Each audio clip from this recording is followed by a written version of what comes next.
بەڕێوەبەراتی گشتی بەندە و کۆگاکانی ئاو لە وەزارەتی کوشتوکاڵ و سەرچاوەکانی ئاوی حکوومەتی هەرێم ڕای دەگەێنێت. لە هەرێمی کوردستان 3 بەنداوی گەورە و 14 بەنداوی بچووک و مامناوەند هەن و قەیرانی دارایش دروستکردنی چەند بەنداوێکی ڕاگرتووە.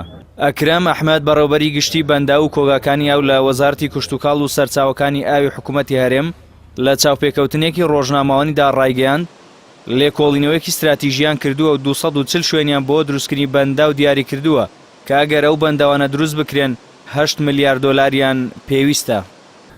ئێمە دراسەیەکی استراتیژیمان کردووە زیاتر لە 240 شوێنمان دیاری کردووە بۆ کەشیاون بۆ بەنداو زیاتر لە 240 لەوانە هەژدەیان بەنداوی بچووک و بەنداوی گەورەن لەو گەورانە چواریان لەژێر جێبەجێکردن کە وەستاون ئێستا ئیمکانیەتی ئەو 240 ئەگەر جێبەجێ بکرێت توانم بەشێکی زۆری ئاسایشی ئاو دابین بکرێ ینی تا 30 ساڵتر ئەمە چێشەی ئاومان نەبێت لە هەرێمی کوردستانە.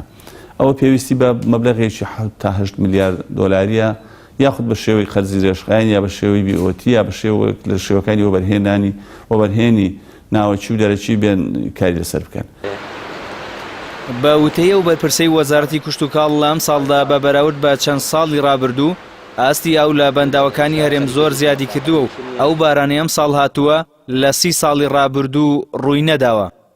بەڕێوەبەری گشتی بەندە و کۆگاکانی ئاو ئاماژەی بۆ ئەوەش کرد سیاسەتە ئاویەکانی ئێران و تورکیا کاریگەری زۆری لەسەر کەمبوونەوەی ئاوی هەرێمی کوردستان هەبووە بە تایبەت ئێران کە چەندین جار ئاوی لە هەرێمی کوردستان گرتوۆتەوە و پێشبینی دەکەن لە چەند ساڵی داهاتووشدا ئەمە دووبارە بکاتەوە. جەختی لەوەش کردەوە کە ئێران کار بۆ دەکات بەشێکی زۆری ئاوی سیروان بباتە ناوچەی کەرخە و سەرپێڵی زەهاو. هاوکات ئێران و تورکیا کاری خۆیان کردووە و دەیانەوێت ئەو ئاوە چیتر نێتە نێو هەرێمەوە ئەمەش لە ئایندەدا هەرێمی کوردستان ڕوبەڕووی قەیرانی ئاو دەکاتەوە.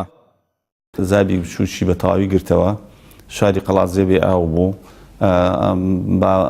تەسەوڕ دەکەین ساڵانی داهاتووشدا چەندبارەی بکاتەوە ئەوە کار بۆەوە دەکات کە بەشێکی زۆریش لە ئاوی سیروان بەشێکی زۆری تەحویل کە بیباتە مەنتیقەی کەرخە و سەرپێڵی زەهاو.